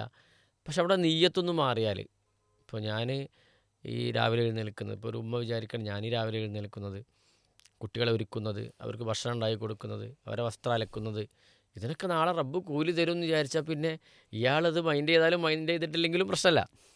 ഇതേപോലെ തന്നെ ആ സഹോദരൻ, അയാൾ രാവിലെ പോയി വെല്ലുമുറിയെ പണിയെടുത്ത് കൊണ്ടുവരാനൊക്കെ എന്താ, ഇയാൾക്ക് പിന്നെ കറണ്ട് ബില്ലടക്കണം, വെള്ളത്തിൻ്റെ ബില്ലടക്കണം, കുട്ടികൾക്ക് ഡ്രസ്സ് വാങ്ങിക്കൊടുക്കണം, യൂണിഫോം വാങ്ങിക്കണം, വണ്ടി ഇങ്ങനെ ഒരു വിശാലമായ ലോകം ഇയാൾ കൈകാര്യം ചെയ്യേണ്ടതുണ്ട്. അപ്പോൾ ഇയാൾ എന്തെന്ന് വിചാരിച്ചാൽ മതി, ഇതൊക്കെ ഞാൻ ചെയ്തിട്ട് ഇവർക്കൊരു നന്ദി വാക്കില്ല. തിരിച്ചു ആലോചിച്ചാൽ മതി, ഇതൊക്കെ ഞാൻ അള്ളാഹുവിൽ നിന്നുള്ള പ്രതീക്ഷകൾ അല്ലേ, നാളെ പ്രതിഫലം കിട്ടും എന്നുള്ള രൂപത്തിലായിരുന്നെങ്കിൽ ഇതിൻ്റെ ഒന്നും ആവശ്യം ശരിക്കില്ല. അപ്പോൾ ദീനിൻ്റെ ഒരു വശം കൂടി നമ്മളിവിടെ പറയേണ്ടത്. നമുക്ക് ഫൈനൽ വേർഡ് അതിലേക്കാണ് നമ്മൾ എത്തുന്നത്. അലാ ബിദിക്രില്ലാഹി തത്മഇന്നുൽ ഖുലൂബ് എന്നത്.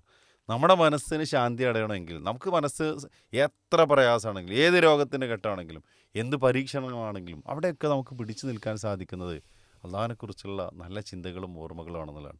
അപ്പോൾ അള്ളാഹുവിൽ തവക്കലാക്കിയിട്ട് നല്ല ആത്മവിശ്വാസത്തോടു കൂടിയിട്ട് ഈമാനോട് കൂടി യക്കീനായിട്ട് മുന്നോട്ട് പോയി കഴിഞ്ഞാൽ എല്ലാ പ്രശ്നങ്ങളും എന്ത് ചെയ്യും, ഇൻഷാ അല്ലാഹ് പരിഹരിക്കപ്പെടും. ആ രൂപത്തിലേക്ക് എത്തട്ടെ എന്ന് കൂടി ഒരു അവസരത്തിൽ പ്രാർത്ഥിക്കും. അതെ, നാളെ ഇതിനൊക്കെ ഈ അനുഭവിക്കുന്ന പ്രശ്നങ്ങൾക്കൊക്കെ നാളെ ഇതിനൊക്കെ പ്രതിഫലമുണ്ട്. അപ്പോൾ നീയത്ത് നന്നാക്കണം. ഇത് പ്രാഗി പറഞ്ഞിട്ടാണെങ്കിൽ എന്തുണ്ടാവില്ല, കൂലി ഉണ്ടാവില്ല. അതേസമയം ഇനിയിപ്പോൾ ആര് ശ്രദ്ധിച്ചാലും ശ്രദ്ധിച്ചിട്ടില്ലെങ്കിലും കേട്ടാലും കേട്ടിട്ടില്ലെങ്കിലും ഇതൊക്കെ റബ്ബിൽ തവക്കുൽ വെച്ച് ജീവിക്കാൻ തന്നതാണ്. പ്രിയപ്പെട്ട ശ്രോതാക്കളെ, ഈ സ്നേഹക്കൂടിനെ ഇവിടെ നിങ്ങളോട് പറഞ്ഞു വെക്കാനുള്ളത്. ഈ എപ്പിസോഡ് ഇവിടെ അവസാനിക്കുകയാണ്. ഇൻഷാ അല്ലാഹ് മറ്റൊരു വിഷയവുമായി നമുക്ക് വീണ്ടും കാണാം. വഹ്റദവാൻ അൽഹംദുലില്ലാഹി റബ്ബിൽ ആലമീൻ. അസ്സലാമു അലൈക്കും വറഹ്മത്തുള്ളാഹി വബറകാതുഹു.